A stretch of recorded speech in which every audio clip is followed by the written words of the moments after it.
Shalom, selamat siang. Perkenalkan, nama saya Marlene Debenu dari kelas tingkat 1 reguler A. Di sini saya akan menjelaskan tentang kebutuhan dasar manusia memiliki dan dimiliki. Definisi.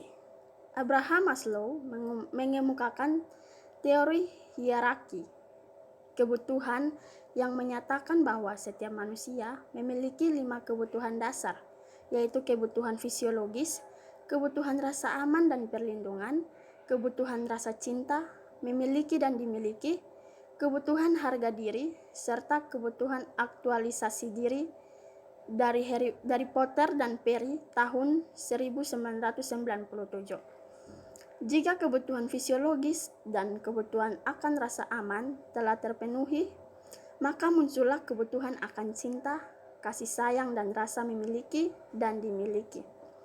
Kebutuhan-kebutuhan ini meliputi dorongan untuk bersahabat, keinginan memiliki pasangan dan keturunan, kebutuhan untuk dekat pada keluarga, dan kebutuhan antar pribadi seperti kebutuhan untuk memberi dan menerima cinta. Seseorang yang kebutuhan cintanya sudah relatif terpenuhi sejak anak-anak tidak akan merasa panik saat menolak cinta. Ia akan memiliki keyakinan besar bahwa dirinya akan diterima orang-orang yang memang penting bagi dirinya. Teori kebutuhan dasar memiliki dan dimiliki. Pertama, kasih sayang. Satu istilah yang konotatif dan tidak denotatif.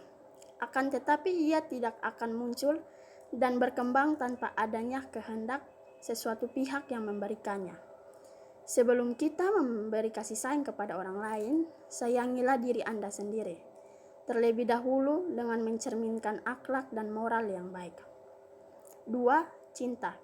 Kebutuhan hidup yang sangat mendasar. Cinta memang sulit untuk didefinisikan, namun secara sederhana cinta bisa dikatakan sebagai panduan simpati antar dua makhluk dan cinta milik semua orang. Yang ketiga, kemesraan. Hubungan akrab baik antara pria dan wanita yang sedang di mabuk asrama maupun yang sudah berumah tangga. Yang keempat, belas kasihan.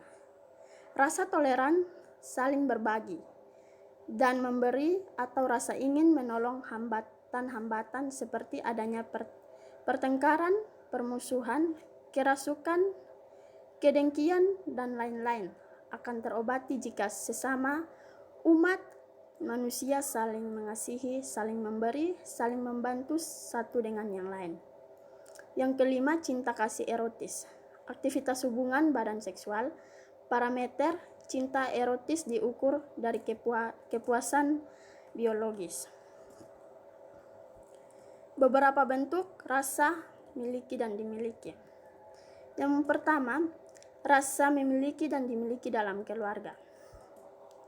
Keluarga merupakan bagian dari keluarga kecil yang terdiri dari ayah, ibu, dan anak yang merupakan bagian dari masyarakat dan bangsa. Oleh karena itu, kekuatan suatu negara bersumber pada kekuatan keluarga, baik menyangkut kelancaran, keselamatan, maupun kelangsungan hidup suatu keluarga. Yang kedua, rasa memiliki dan dimiliki dalam kehidupan bertetangga. Nilai yang paling pokok harus dimiliki satu sama lain. Rasanya saling mencintai, serta rasa saling keterkaitan akan menjadikan rasa sadar bahwa kehidupannya akan selalu memperhatikan dan tepo silori, serta tidak akan mementingkan diri sendiri. Yang ketiga, rasa memiliki dan dimiliki terhadap lingkungan. Kita dapat melihat hampir semua masyarakat tidak peduli terhadap lingkungan. Hal itu menunjukkan bahwa rasa memiliki dan dimiliki mereka terhadap lingkungan lambat daun semakin menipis. Yang keempat, cinta persaudaraan. Rasa cinta menjadi satu identitas yang melekat dalam kehidupan para makhluknya. Yang kelima, rasa memiliki dan dimiliki terhadap Tuhan. Kita adalah makhluk ciptaan Tuhan yang paling sempurna. Sudah sewajarnya manusia mengabdi kepada Tuhannya. Karena manusia mengabdi kepada Tuhannya, jadi sebagai manusia yang percaya dengan adanya Tuhan, maka kita sebaiknya taat beribadah dan menjauhi larangannya. Yang keenam, cinta kepada diri sendiri.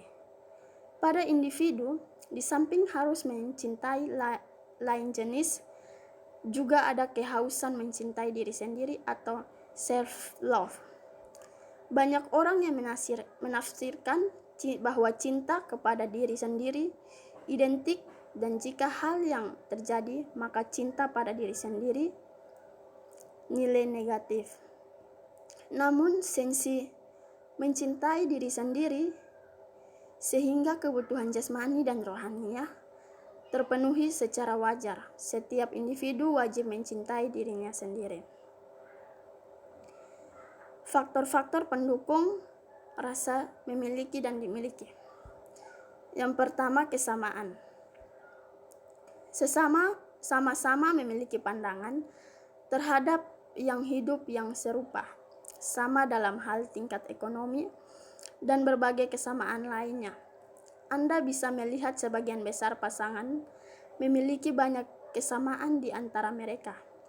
Umumnya, pasangan relatif setara dalam hal etnisitas, kondisi, ekonomi keluarga, umur, keyakinan, pendidikan, dan lain-lainnya.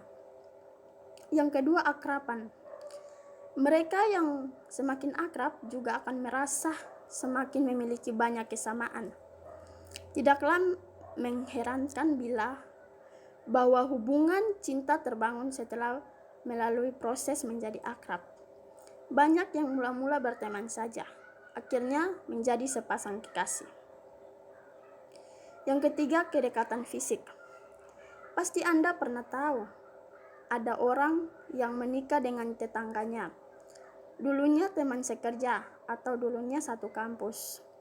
Nah, orang yang berada dekat secara fisik cenderung lebih disukai. Interaksi mereka lebih kerap sehingga memungkinkan tumbuhnya rasa tertarik. Yang keempat, daya tarik pribadi.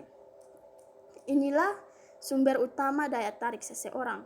Pada umumnya, orang menilai seseorang memiliki daya tarik atau tidak tergantung pada daya tarik pribadi yang dimiliki.